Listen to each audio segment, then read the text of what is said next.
ओम नमो भगवते वासुदेवाय नमः। आइए भक्तों, आज आपको भगवान श्री कृष्ण जन्माष्टमी के दिन भगवान श्री कृष्ण के 24 नामों का जाप करते हैं, जिसको सुनने मात्र से मनुष्य सब पाप कर्मों से छुटकारा मिलता है। ओम श्री केशवाय नमः। ओम श्री नारायणाय नमः। ओम श्री माधवाय नमः।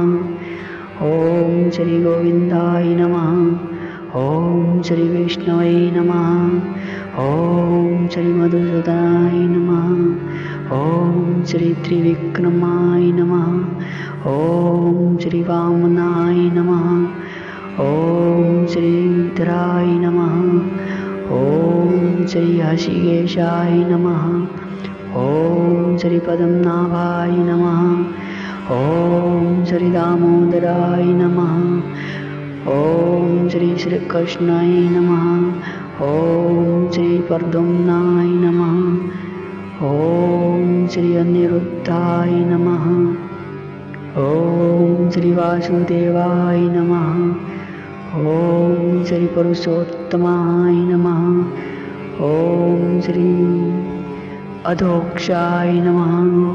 ओम श्री नरसिंहाय नमः। ओम श्री अच्युताय नमः।